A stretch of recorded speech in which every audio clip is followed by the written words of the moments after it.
Le programme, moi, que j'ai lu jusqu'à présent, ça me paraissait de la science-fiction. Donc, pour l'instant, ce que j'ai vu, c'est surtout de la publicité. Je n'ai pas vu d'article scientifique. J'attends de voir des vraies données. Et puis, les laboratoires n'ont pas encore publié les essais. Et puis les essais, si vous voulez, il ne s'agit pas de dire si je fais ça, ça fait des anticorps. Il s'agit de dire, écoutez, voilà, on a une population exposée. Dans cette population exposée, dans des conditions naturelles, chez des gens qui représentent la cible, ça marche. Et ça, on verra. Mais si vous voulez, les vaccins, y compris extrêmement utilisés, comme celui de la grippe, si vous voulez, on sait qu'en réalité, la cible réagit assez mal au vaccin parce que l'immunité va en se dégradant. C'est ce que avec l'âge. Avec l'âge. D'accord. Ouais. Et donc, toutes les décennies sont associées à une baisse de 10% de la réaction au vaccin contre la grippe. Donc plus on est âgé, moins le vaccin fonctionne, c'est ça? Pour ceux que l'on connaît, oui, pour tous ceux qu'on connaît. On vit dans un monde qui est fou. Donc, si vous voulez, les conditions qui ont été prises pour lutter contre cette maladie sont des conditions d'un autre siècle. C'est pas des conditions pratiques, c'est pas de la lutte au quotidien. Une arme au Moyen-Âge ? Non, mais déjà, de dire aux gens, ne vous soignez pas, restez à la maison, c'est un truc, c'est même pas Moyen-Âge, même Hippocrate faisait pas ça. Je sais pas, il y avait bain chaud, quelque chose. Il disait pas aux gens, restez à la maison jusqu'à ce que vous mouriez. C'est un truc de fou. À partir du moment où vous êtes parti comme ça, à partir du moment où vous avez dit, écoutez, plutôt que de mettre en place une véritable stratégie qui a mis très longtemps à se mettre en place, écoutez, on fait les tests, on voit là, ceux qui sont positifs, on les prend en charge, on regarde ceux qu'ils ont.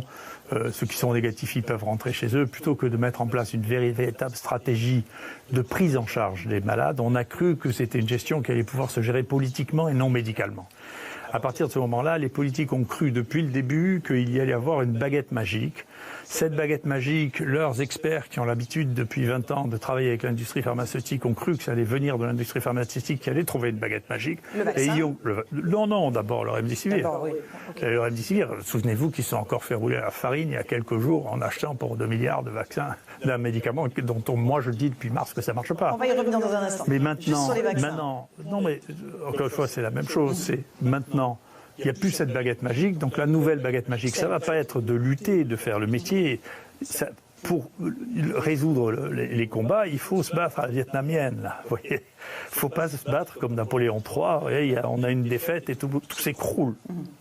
C'est comme les Vietnamiens, on gagne maison par maison, patient par patient. Vous voyez, c'est comme ça qu'il faut se battre. C'est la guérilla qu'il faut faire. Pour l'instant, je n'ai pas beaucoup de respect pour la stratégie qui a été mise en place. Donc, je peux vous dire que franchement, j'ai mes amis africains, dont un des collègues a osé porter des paroles insultantes, qui sont la plus grande star, moi, que je connais au monde de lutte contre les épidémies, c'est Muyembe. Personne n'a ça à son tableau, maîtrisé 3 ou 4 épidémies d'Ebola, des épidémies de choléra. Et il a dit quoi ? Lui, il a dit, écoutez, nous, on n'a pas d'état d'âme. On sait bien que la chloroquine, ça n'a jamais tué personne. On teste les gens.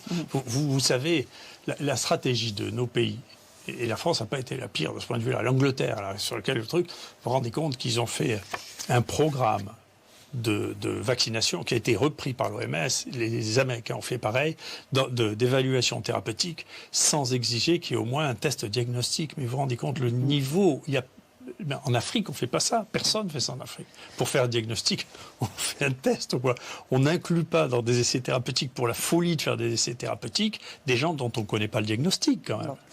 Je pense que si on s'amusait à faire ce vaccin obligatoire, vous auriez une révolution. Je pense que si on s'amusait à faire ce vaccin obligatoire, vous auriez une révolution. C'est pas le cas. C'est pas le cas. Voilà. Heureusement, je pense que c'est le président Macron qui a arrêté ça. Donc il ne faut pas le faire. Il ne faut pas le faire parce que là, on aurait une révolution. C'est-à-dire quelque chose dont on ne sait pas si c'est dangereux, on ne sait pas si ça marche, et on rend ça obligatoire. Alors ça, c'est vraiment de la folie. Après, le risque, il y a 2 choses dans le vaccin. Il y a la protection individuelle, le risque individuel que théoriquement on aurait le droit de prendre, mais que dans ce pays on n'a plus le droit de prendre non plus. Quand on vous empêche de prendre les médicaments que vous avez envie de prendre, c'est quand même que vous n'avez plus le droit de décider de ce que vous faites. Mais moi je suis libéral de ce point de vue-là. Si vous décidez pour vous traiter ou pour vous prévenir de prendre ce vaccin, vous le faites. Ça c'est différent d'une politique d'État qui dit vous devez le faire.